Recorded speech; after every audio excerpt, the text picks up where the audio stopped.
She was 90 years old. He was the bank president. She wore a simple coat. He wore a $3,000 suit. She asked politely to check her balance. He laughed in her face. But in less than 20 minutes, he would be the one begging. And she would be the one smiling. This is the true story of how the woman everyone underestimated became the person nobody could forget. Welcome to Reality Stories Hub. While you are here, please hit the subscribe button and comment your view on the story and where you're watching from. Let me tell you about a day that changed everything. A day that started like any other, but ended with lessons nobody saw coming. Picture this. A warm Tuesday morning in downtown Seattle. The sun was shining through the tall glass windows of Pacific Trust Bank, one of those fancy buildings where everything looks expensive and cold. The kind of place where the marble floors shine so bright you can see your reflection, and everyone walks around like they own the world. Now, I want you to imagine an elderly woman walking through those heavy doors. Her name was Dorothy Williams. She was 90 years old. Her back was slightly bent from decades of hard work. She wore a simple brown coat that had seen better days, shoes that were comfortable but worn down at the heels, and she leaned on an old wooden cane that had carried her through countless miles of life. Dorothy's voice was soft but clear when she spoke. "I just want to check my account balance," she said. The words echoed across that cold lobby. And suddenly every head turned. People stared. Some looked curious. Some looked annoyed. And some, I'm sad to say, started laughing quietly behind their hands. Standing right in the center of that lobby was a man named Richard Preston. He was 52 years old, the bank's president, wearing a suit that probably cost more than most people's monthly rent. Richard carried himself like royalty, like he believed the whole world should bow down to him. And when he heard Dorothy's simple request, he laughed. Not a kind laugh, not a friendly laugh, but a sharp, cruel laugh that cut through the air like a knife. Richard had run that bank for years. He was used to dealing with tech millionaires, real estate developers, venture capitalists, people who wore Rolex watches and spoke in hushed tones about millions. To him, Dorothy looked completely out of place. She looked like someone who had wandered into the wrong building. "Ma'am," he said loudly, making sure everyone could hear him. "I think there's been a misunderstanding. This is a private banking institution. Perhaps the community credit union down the street would be more appropriate for your needs." The way he said it made it clear what he really meant. You don't belong here. But Dorothy didn't move. She stood there, leaning on that old cane, and something powerful flickered in her eyes. At 90 years old, she had lived through enough to recognize disrespect when she saw it. She had survived things this man couldn't even imagine. "Young man," she said calmly, reaching into her coat pocket. "I said I want to check my balance. I didn't ask for your opinion about where I should bank." She pulled out a black banking card. The edges were worn. The numbers were faded. To Richard, it looked like some cheap promotional card, maybe something she got in the mail years ago and forgot to throw away. He rolled his eyes dramatically. "Jessica," he called to his assistant, raising his voice even louder. "We have another situation here. Someone trying to be clever with expired cards." A few wealthy customers nearby started giggling. Some covered their mouths, pretending to be polite, but the mockery was obvious. It filled the air like poison. But Dorothy didn't flinch. Her face stayed calm. If you looked closely into her eyes, you would see something remarkable. Confidence. The deep, unshakable kind that only comes from someone who has survived storms you, and I can't imagine. Jessica, the assistant, walked over quickly. She whispered to Richard, "Sir, maybe we should just scan the card real quick. It'll only take a second." "Absolutely not," Richard snapped. "I will not waste our systems and our time on this nonsense." He waved his hand dismissively, like he was shooing away a fly. That's when something unexpected happened. Dorothy smiled. Not nervously, not with embarrassment, but with knowing. The kind of smile that holds decades of stories. For just one moment, Richard felt something strange in his chest. A tiny warning whisper. Be careful. But pride is a powerful drug. He ignored it. Two security guards started walking toward Dorothy. Both of them looked uncomfortable. Nobody really wants to be the person who throws an elderly woman out of a building. One of them, a young man named David, spoke softly. "Ma'am, Mr. Preston has asked us to escort you outside." Dorothy's expression changed slightly. A new hardness appeared in her eyes. She had grown up in the 1950s and 60s. She knew exactly what escort outside used to mean back then. She knew the history behind those words. "Young man," she said gently to the guard, "I didn't say I was leaving. I said I want to check my balance." Richard burst into laughter again. "See everyone?" he announced to the entire lobby like he was performing for an audience. "This is exactly why we have security protocols. Confused individuals trying to access services they don't understand." A wealthy woman standing nearby, Mrs. Patricia Vanderbilt, lifted her designer handbag to hide her smile. "Poor thing," she whispered, but loud enough for others to hear. "Probably dementia. My housekeeper's mother was like that." Then something happened that shocked everyone. Dorothy laughed. Not weakly. Not bitterly. She laughed deeply, like music filling that cold marble space. "Dementia," she said calmly. "That's interesting. Because I remember very clearly the day I worked 14 hours straight cleaning your grandfather's office back in 1956. The entire bank went silent. You could have heard a pin drop. Richard froze. His family had owned Pacific Trust Bank since 1935. Not many people alive knew personal details about his grandfather. "Excuse me," he said, suddenly uncertain. Dorothy continued, her voice steady and clear. "You were 16 years old. I worked after school because my mother and I needed to eat. Your grandfather used to leave lit cigarettes on the marble desk, just to see if I would dare complain about the burn marks." She looked directly at Richard. Her eyes didn't waver. "I never complained. We needed the money too badly." Jessica, the assistant, swallowed hard. She had heard rumors about the old Preston family, whispers about how they treated their staff back in the day. But never like this. Never so direct. Dorothy kept speaking. "I remember the day your grandfather told me that people like me should be grateful to serve people like him. He said it was our natural place in the world." She paused, letting the words sink in.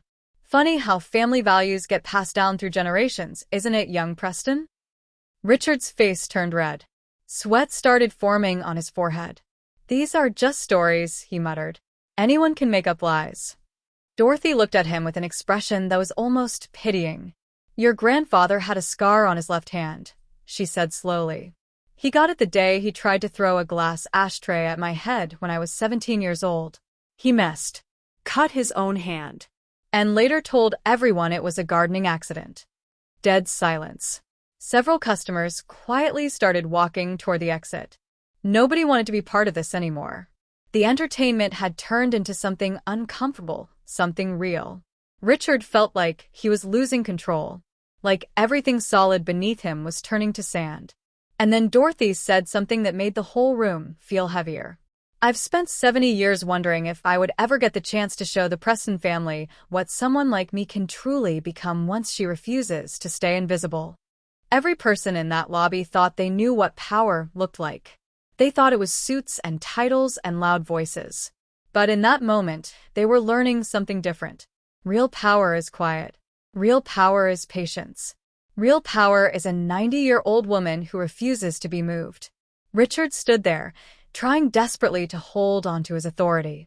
But inside, doubt was creeping in like cold water. Dorothy had mentioned specific things, that almost nobody knew.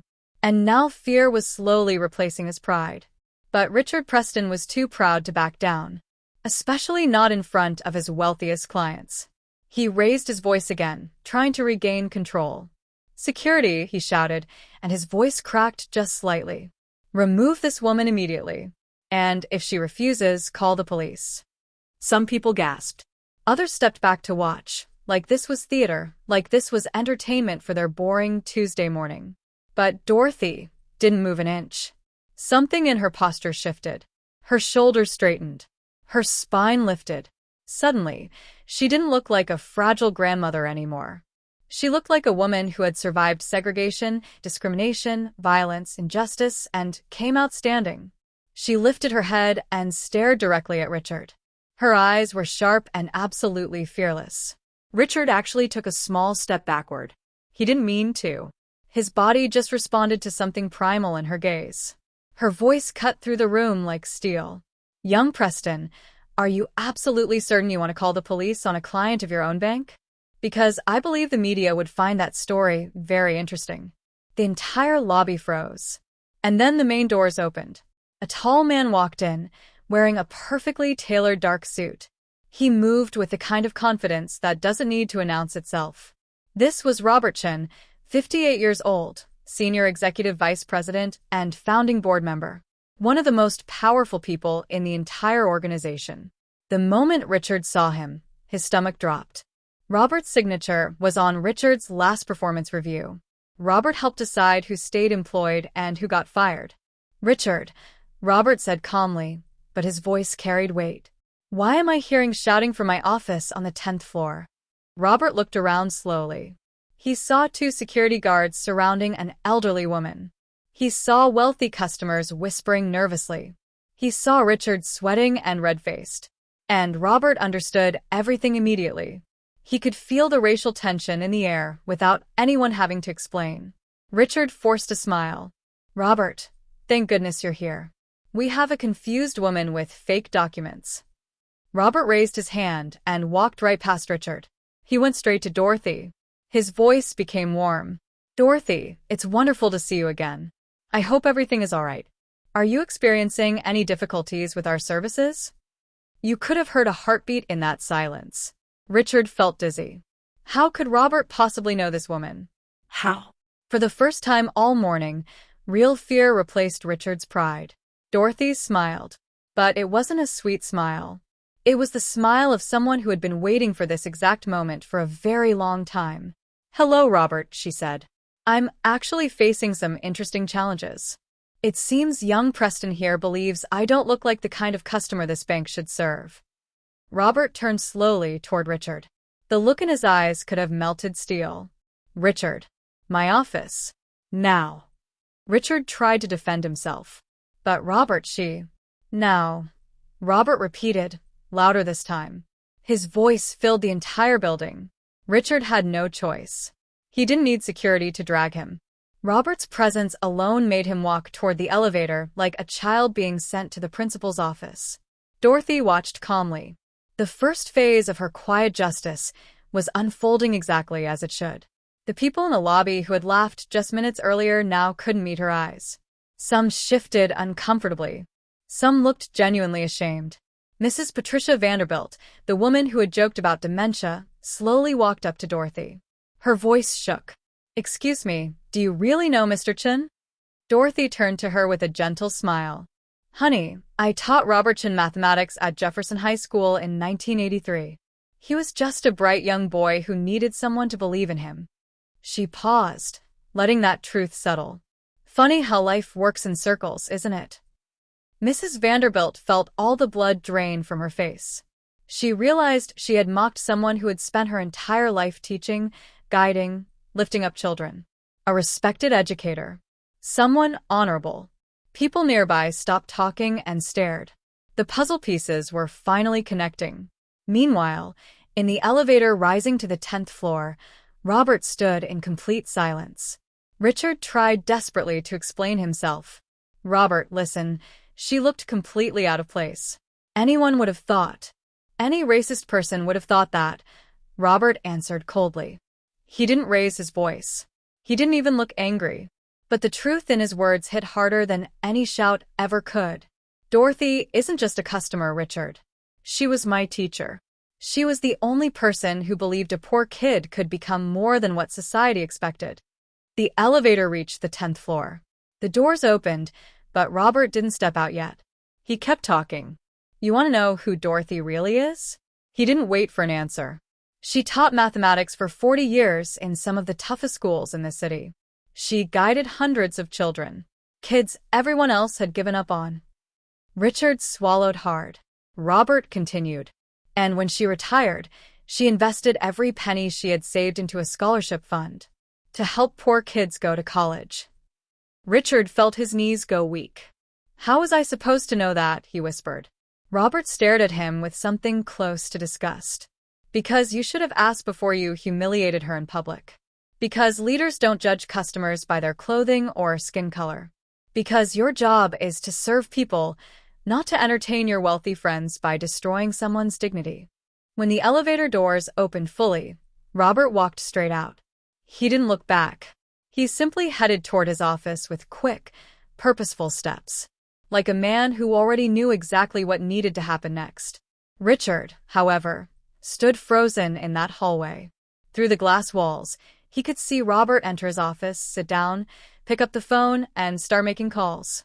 One call, then another, then another. Each phone call felt like another door closing on Richard's future, his position, his reputation, his career. And for the first time in his life, the proud bank president felt very, very small. Downstairs, the atmosphere in the lobby had completely transformed. Dorothy sat calmly in one of the soft leather chairs near the window. Her cane rested beside her. Her posture was relaxed, but her presence filled the entire space. Employees who had looked at her with contempt just 30 minutes ago now approached slowly, their expressions showing respect, curiosity, and deep embarrassment. They no longer saw a confused old woman. They saw someone important, someone powerful, someone they had judged far too quickly. Jessica, the assistant who had earlier been brushed aside by Richard, now walked toward Dorothy carefully. She held a tablet in her hands. Her face looked completely different now. Her eyes showed genuine respect. Her voice was gentle. "Mrs. Williams," she said softly, "Mr. Chen asked me to help you with anything you need. Would you prefer to check your balance somewhere more private?" Dorothy smiled kindly, but there was strength in her words. "No, dear. "We'll do it right here." She looked slowly around the lobby, at the people watching, At the people who had laughed. at the people who had judged. "Transparency matters," she added calmly, "especially in banking." Some people shifted uncomfortably. They understood exactly what she meant, and it stung. What none of them realized was this. Every insult Dorothy had received that morning hadn't broken her. It had made her stronger. For 70 years, she had lived with disrespect, cleaning houses where people treated her like furniture, teaching in underfunded schools where supplies were scarce and support was scarcer, being ignored, being underestimated, being invisible. But she had never let bitterness control her. She chose dignity. She chose patience. She chose purpose. And now, at 90 years old, Dorothy was about to show all of them that true worth doesn't come from designer clothes or fancy cars or job titles. It comes from character. It comes from what you do when nobody's watching. It comes from how you treat people when you have nothing to gain. Jessica sat beside Dorothy and carefully entered her account information into the tablet. Her hands were trembling slightly. She double-checked every digit, making sure it was correct. The lobby had transformed into a silent theater. Security guards stood quietly watching. Bank employees stopped their work and stared. Customers leaned forward, pretending not to look, but completely unable to turn away. The room held its breath. Jessica swallowed hard. "Mrs. Williams, would you like me to read your balance out loud?" Dorothy nodded calmly. "Yes, dear." Loud and clear. "Consider this a financial education moment." Jessica took a deep breath. Her eyes went wide. Her voice trembled slightly as she spoke. "The balance in your primary checking account is $847,000. For one long second, nobody moved. Then the reaction hit like a wave. A loud gasp swept across the lobby. Someone's purse fell and hit the marble floor with a heavy thud. It was Mrs. Patricia Vanderbilt. Her expensive designer handbag had simply slipped from her hand. Her mouth fell open. Other customers turned red with embarrassment. Some stared at their shoes. Some wished the floor would open up and swallow them. The woman they had mocked. The woman some had assumed was homeless or confused. The woman they thought didn't belong. She had more money in just one checking account than most of them would see in years. Dorothy simply smiled politely. Then she asked gently, "But dear, isn't that only one account?" Jessica blinked. Then she looked at the screen again. Her fingers scrolled down. Yes, ma'am. You also have. She paused. Her throat felt tight. You have an education savings fund with $1.2 million. More gasps. An investment portfolio with $3.8 million. The lobby fell completely silent. Jessica had to read the last line twice because she couldn't believe what she was seeing. And an endowment fund for educational scholarships with $12.4 million. Total silence. Actual, complete silence. You could hear the air conditioning humming. You could hear someone's watch ticking. $18 million. Almost $19 million. Sitting quietly under the name of a woman everyone had decided didn't belong. Dorothy, the 90-year-old woman Richard Preston had tried to humiliate, was one of the wealthiest private clients in the entire bank. Just then, the elevator doors opened with a soft chime. Everyone turned. Richard stepped out. His face looked like all the blood had drained from it. Sweat stained his expensive shirt collar. His hands wouldn't stop shaking. He had just come from a conversation that had crushed whatever pride he had left. Behind him came Robert Chen. Calm. Serious. Unmoved. Robert's voice cut through the silence like a blade. Richard, come forward and apologize properly to Mrs. Williams. Richard tried to speak. I didn't know. His eyes darted from Dorothy to the crowd around him. He could see the judgment on every face. He could feel the shame burning through him. He could taste the fear in his mouth. Dorothy slowly stood. Her back straightened. Her chin lifted. Her presence commanded the entire room. Didn't know what? She asked softly but firmly. Didn't know I had money? Didn't know I was respected? Or didn't know you're supposed to treat every human being with dignity, whether they're rich or poor? Richard opened his mouth. Nothing came out, because there was no excuse. Not one that would matter. Dorothy continued, still calm but powerful. I heard something interesting upstairs. Robert told me how you encourage your staff to judge people by their appearance, to mock them in front of other customers, to make them feel small so your wealthy clients feel bigger. The lobby somehow grew even quieter. People nearby slowly pulled out their phones. Some started recording. Some started live streaming. The story was no longer just an embarrassment. It was now evidence. Richard tried again. Mrs. Williams, please, She lifted her hand gently. Instantly, he stopped talking. Her years as a teacher showed, immediately, that quiet authority that makes even grown adults pause. Young Preston, she said, do you want to know why a retired school teacher has $18 million in this bank? He nodded slowly. Because now, finally, he wanted to understand. Now, for the first time all day, he actually respected her. Dorothy took a breath.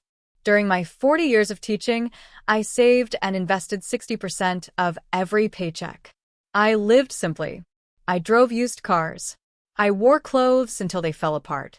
And I invested. She looked around the lobby, making eye contact with different people. Not because I love money, but because I knew something you clearly don't. She paused. The moment felt heavy with truth.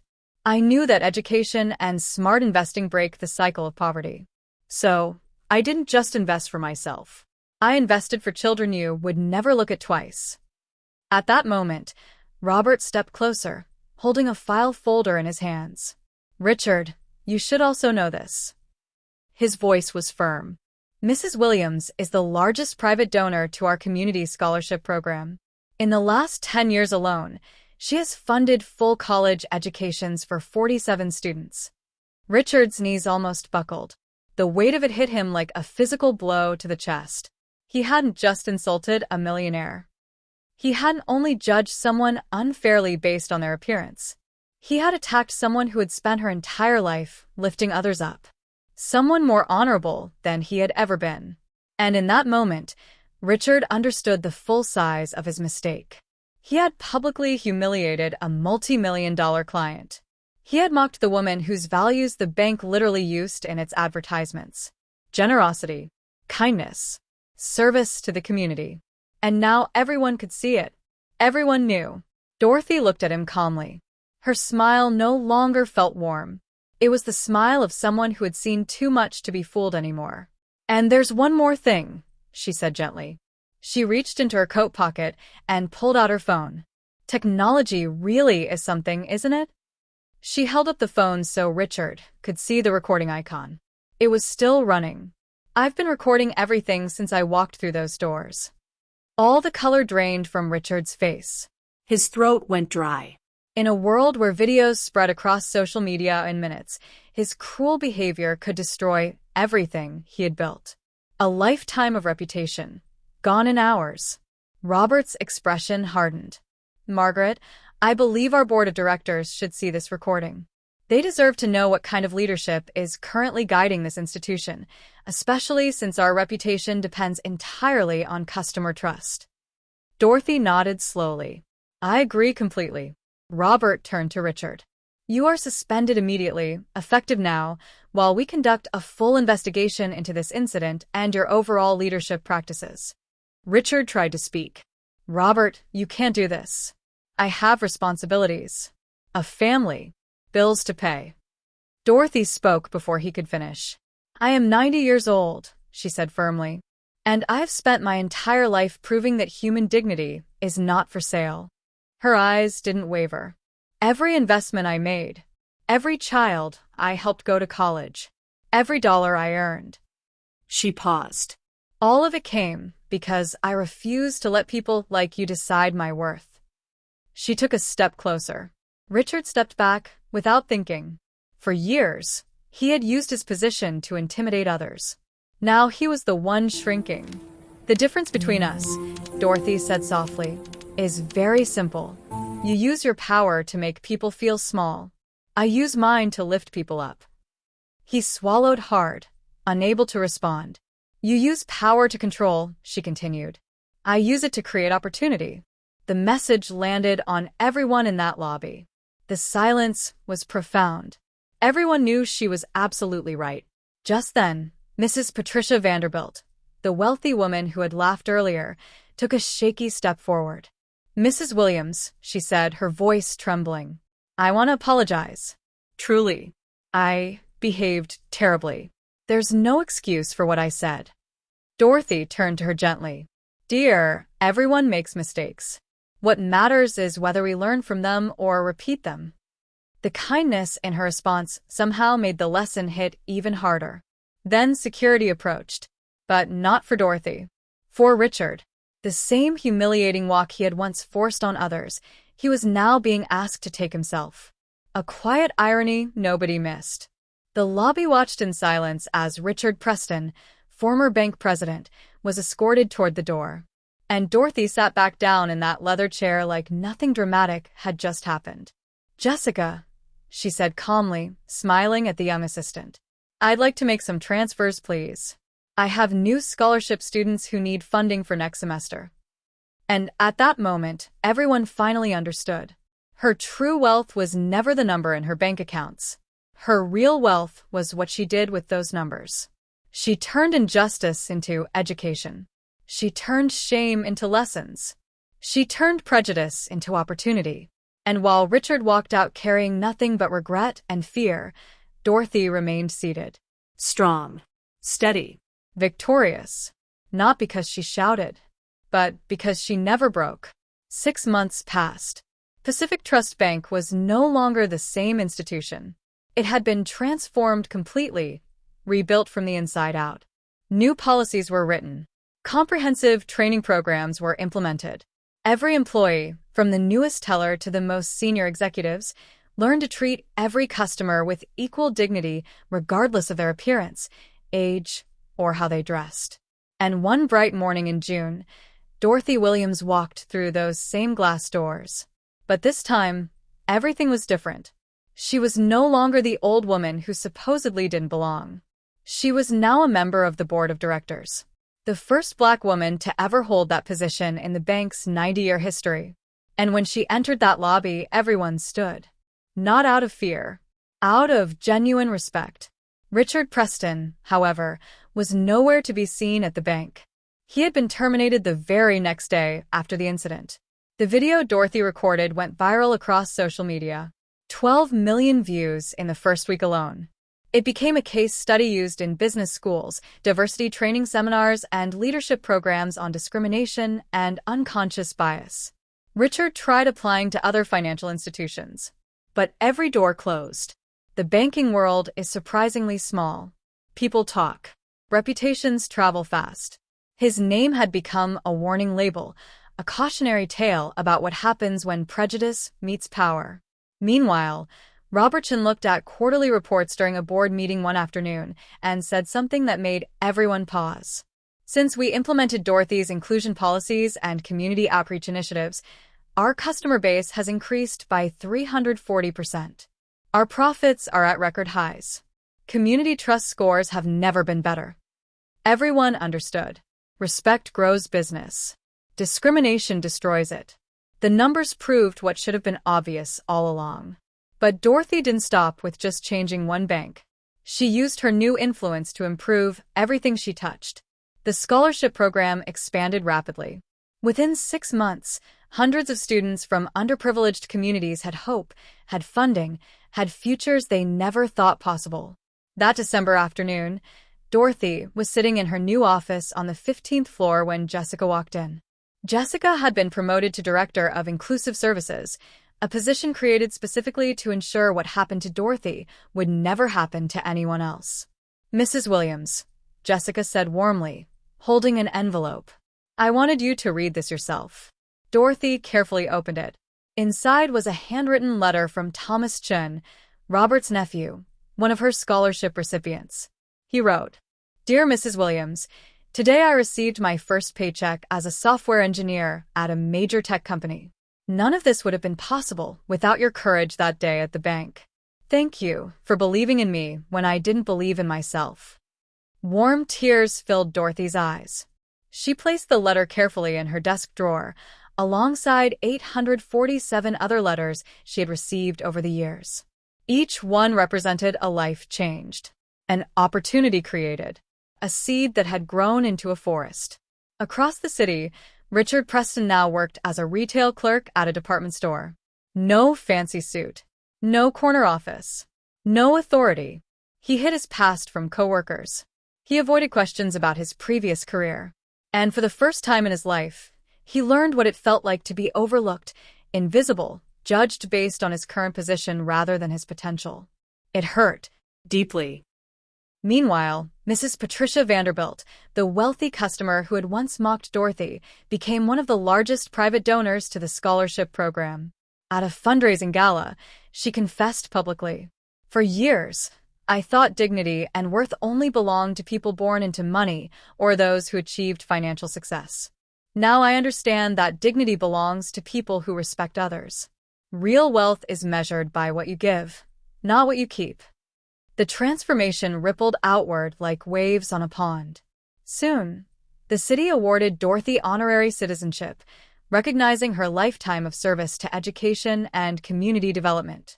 At the ceremony, with hundreds of people watching, she said something simple but profound. "True wealth is not what we collect in our accounts. True wealth is what we plant in others." The bank placed a beautiful bronze plaque at the main entrance. It read, "Dorothy Williams Center for Educational Opportunity, where dignity creates possibility." Robert, who had been promoted to CEO after the board unanimously voted to restructure leadership, often repeated in interviews, "Mrs. Williams taught us that leadership isn't about controlling people. Leadership is about lifting people up. That's the only kind of power worth having." And even at 91 years old, Dorothy kept coming to the bank every week. Not to check her balances, but to personally interview new scholarship applicants. Every young face reminded her that the quiet battles she had fought that day still mattered. That standing up still mattered. That dignity still mattered. The day that had started with humiliation had transformed an entire institution. Dorothy proved something powerful that echoes beyond one bank, one city, one moment. When we face injustice with dignity, when we meet humiliation with quiet determination, we don't just win for ourselves. We transform the world around us for everyone who comes after. Richard had tried to destroy Dorothy, but he destroyed only himself. Dorothy discovered that real victory isn't revenge. Real victory is becoming so successful that your success protects others from being hurt the same way you were. She didn't just open doors for herself. She wedged those doors open for thousands who would follow. And that, more than any bank balance, is what true wealth looks like. Let me tell you about something Dorothy did that most people never knew about. Something that reveals the true measure of who she was. Every single month, without fail, Dorothy would sit at her desk and read through applications for her scholarship fund. But she didn't just read numbers and grades. She read stories.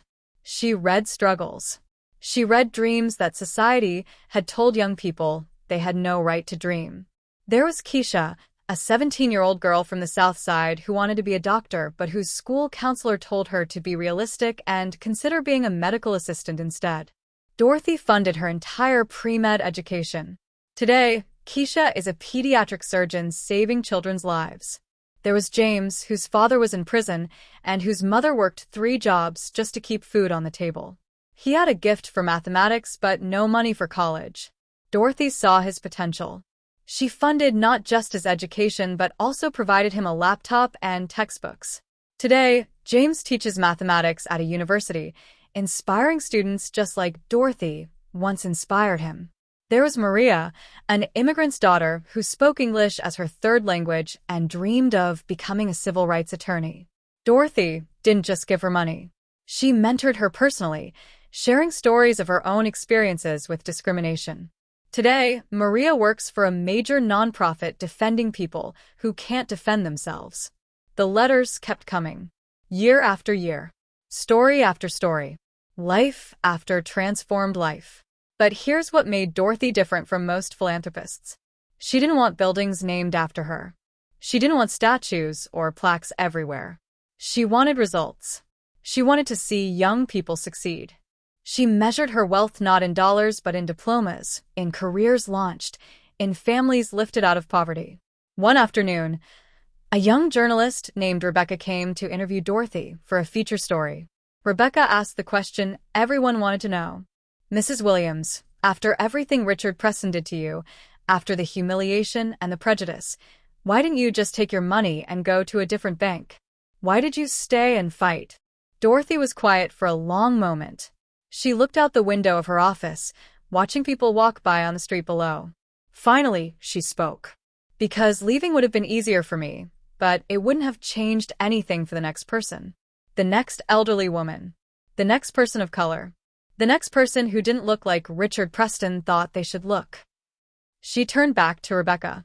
I stayed because I was in a position to create change. And when you have that position, that privilege, that power, you have a responsibility to use it. Not for revenge, for reform. Rebecca wrote down every word. The article that came out the following week was titled "The Quiet Revolutionary." It was shared millions of times across social media. It sparked conversations in living rooms, in boardrooms, in classrooms across the country. People started asking questions. How many other banks treated customers this way? How many other institutions judged people by their appearance rather than their character? How many Richard Prestons were still out there, still in positions of power, still making people feel small? The conversation Dorothy started didn't end at one bank. It spread. Other financial institutions began reviewing their policies. Other companies started implementing bias training. Other organizations started asking themselves hard questions about who they served and how they served them. Dorothy received invitations to speak at universities, at conferences, at corporate events. And she accepted many of them, even at 91 years old, because she knew the message mattered more than her comfort. At one university speech, a young man raised his hand during the question and answer session. Mrs. Williams, he asked, will you say to people who think the way you were treated was just one isolated incident? That racism and ageism aren't really systematic problems anymore? Dorothy smiled gently. I say this. If it was truly isolated, why did everyone in that lobby that day understand exactly what was happening? Why did some people laugh? Why did others look away? Why did nobody speak up? She paused, letting that sink in. Systematic problems don't require everyone to be actively cruel. They just require enough people to be passively silent. The audience sat in stunned silence. Then slowly applause began. It grew louder and louder until the entire auditorium was standing. But perhaps the most powerful moment came on an ordinary Tuesday afternoon, almost exactly 1 year after the incident at the bank. Dorothy was sitting in the lobby, the same lobby where she had been humiliated, conducting scholarship interviews. A young woman walked in, maybe 19 years old, wearing a simple dress and carrying a worn backpack. She looked nervous, uncertain, like she wasn't sure she belonged in such a fancy building. Dorothy watched as the young woman approached the reception desk. And then she saw it. That same look on a teller's face. That quick judgment. That dismissive glance. Before anyone could say a word, Dorothy stood up and walked over. She placed her hand gently on the young woman's shoulder. "Excuse me," Dorothy said firmly to the teller. "This young woman is here for a scholarship interview with me. Please treat her with the same respect you would show any other guest." The teller's face flushed. "Of course, Mrs. Williams. My apologies." The young woman looked at Dorothy with surprise and gratitude. "Thank you," she whispered. Dorothy smiled warmly. "Never let anyone make you feel like you don't belong somewhere. Your worth isn't determined by what you wear or where you come from. It's determined by what's in your heart and what you do with your opportunities." That young woman, whose name was Angela, received a full scholarship. Today, she's studying environmental science, planning to help communities affected by pollution. And she tells everyone who asks that the most important lesson she learned wasn't in a classroom. It was in a bank lobby, from a 91-year-old woman who refused to let history repeat itself. Let me tell you how this story ends. Or rather, how it doesn't end, because the best stories never really do. 2 years after that day at Pacific Trust Bank, Dorothy Williams celebrated her 92nd birthday. The bank threw her a celebration, but she insisted it be a fundraiser for the scholarship program instead of a party for her. "I've had enough birthdays," she said with a smile. "Let's invest in people who are just beginning theirs." That fundraiser raised $2.3 million in a single evening. Matching donations poured in from corporations, from wealthy individuals who had been moved by her story, from regular people who gave $20 or $50 because they believed in what she represented. But the real celebration happened a week later, quietly, in Dorothy's modest apartment. She lived in the same small place she had lived in for 40 years. Despite having millions in the bank, she never moved to a mansion, never bought a luxury car, never chased material symbols of wealth. "Why would I need a big house?" she once said. "I'm just one person. The space wouldn't make me happier. But tuition for 10 students? That changes 10 families forever." That evening in her apartment, there was a knock on the door. When Dorothy opened it, she found 47 people standing in the hallway and spilling down the stairs. Every single scholarship recipient she had ever funded. They had organized secretly, traveled from different cities, coordinated their schedules. They came to say thank you, not with words, though there were plenty of those, but with their presence, with their success, with their lives that proved what she had always believed, that potential exists everywhere, but opportunity does not. There was Thomas, the software engineer, Keisha, the pediatric surgeon, James, the mathematics professor, Maria, the civil rights attorney, Angela, the environmental science student, and 42 others, each with their own story of transformation. They filled her small living room. They shared food. They told stories. They laughed and cried. And Dorothy sat in her favorite chair, looking at these beautiful faces, these magnificent humans, and she felt something deep in her chest. Not pride, exactly. Something quieter than that. Something more like peace. The peace that comes from knowing your life mattered. From knowing that the struggles were worth it. From knowing that the humiliation she endured became the foundation for someone else's elevation. One of the students, a young man named David who is now a teacher himself, stood up and spoke on behalf of the group. "Mrs. Williams, we came here tonight because we wanted you to know something. You didn't just change our lives. You changed the lives of everyone we'll ever teach, everyone we'll ever help, everyone we'll ever inspire. You didn't just plant seeds. You started a forest that will keep growing long after we're all gone." Dorothy wiped tears from her eyes. "You all did the hard work," she said softly. "I just opened a door. You walked through it. But without you," David continued, "that door would have stayed locked. For so many of us, for so many years, that door was locked. You didn't just open it. You broke it down. And you made sure it could never be locked again." The room fell silent. Everyone understood the weight of what he was saying. Dorothy hadn't just helped individuals. She had changed a system. She had transformed an institution. She had proven that one person, armed with dignity and determination, could alter the course of countless lives. As the evening wound down and people started to leave, they each hugged Dorothy. Some held on a little longer than normal. Some whispered private thank yous. Some simply looked in her eyes, communicating things words couldn't capture. After everyone left, Dorothy sat alone in her quiet apartment. She thought about that day at the bank, about Richard Preston's cruel laughter, about the humiliation, About the pain. and she realized something profound. That terrible day had been a gift. Not because she enjoyed suffering, but because it gave her a platform.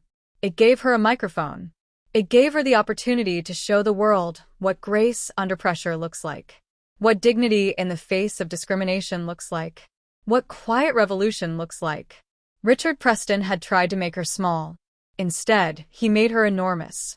3 months later, Dorothy Williams passed away peacefully in her sleep. She was 92 years old. The funeral was held at a large church in downtown Seattle, and it was standing room only. Over 2,000 people attended. Business leaders came. Educators came. Students came. Regular people who had been inspired by her story came. Even some people who had been in that bank lobby 2 years earlier came, wanting to pay their respects to the woman who taught them such an unforgettable lesson. Robert Chun gave the eulogy. He spoke for 20 minutes, but these words struck deepest. "Dorothy Williams taught me mathematics when I was 14 years old. But the real education she gave me had nothing to do with numbers. She taught me that character is built in how we treat people who can do nothing for us. That true power is restraint, not force. That the measure of our life is not what we accumulate, but what we give away." He paused, his voice breaking slightly. "She taught me that one person, standing firm in the face of injustice, can change everything." The scholarship fund Dorothy created didn't end with her death. In her will, she left instructions for it to continue in perpetuity. As of today, it has funded over 300 students. It grows every year, and every recipient is required to do just one thing: help someone else along the way. Pacific Trust Bank renamed itself Williams Community Bank in her honor. Not because Dorothy asked for it. She never would have. But because the board of directors voted unanimously that her name should be the first thing people see when they walk through those doors. A reminder, a promise, a commitment. Where Richard Preston ended up is worth mentioning, not to shame him, but because even his story holds lessons. After 2 years of struggling with depression, unemployment, and the weight of his actions, Richard started volunteering at a community center. He began teaching financial literacy to low-income families. He never regained his status. He never got back into banking. But slowly, quietly, he started trying to repair some of the damage he had done. It didn't erase his past. Nothing could. But it was something. A small step toward redemption. One day, Richard worked up the courage to visit Dorothy's grave. He stood there for a long time, silent, struggling with words. Finally, he spoke out loud, even though no one was there to hear. "I'm sorry," he said simply. "I was wrong. About everything." He left flowers, white roses, and as he walked away, he noticed someone had carved words into the bench near her grave. She refused to stay invisible, and because of that, thousands became visible. Epilogue. What we learn. So, what do we take from Dorothy Williams' story? What does it teach us? First, it teaches us that dignity cannot be taken, only given away. Dorothy never surrendered hers, even when people tried desperately to strip it from her. She stood firm. She stood quiet. She stood powerful. Second, it teaches us that patience is not weakness. Dorothy could have yelled. She could have cursed. She could have stormed out in anger. Instead, she waited. She let Richard expose himself. She let the system reveal its flaws. And then she transformed it from within. Third, it teaches us that true wealth is not measured in dollars. Dorothy had millions, yes. But her real wealth was measured in lives changed, doors opened, possibilities created. Money was just the tool. Purpose was the treasure. Fourth, it teaches us that one moment of courage can ripple across generations. That day in the bank didn't just help Dorothy. It helped 47 scholarship students. It helped the thousands of customers who now bank in a more respectful environment. It helped everyone who heard the story and decided to treat people better. And finally, it teaches us the most important lesson of all. We are not defined by how people treat us. We are defined by how we respond. Richard Preston tried to define Dorothy by her appearance, her age, her skin color. He tried to make her small, forgettable, invisible. Instead, Dorothy defined herself by her character, by her grace, by her refusal to let anyone diminish her humanity. And in doing so, she became unforgettable. Today, young people in Seattle study Dorothy Williams in school.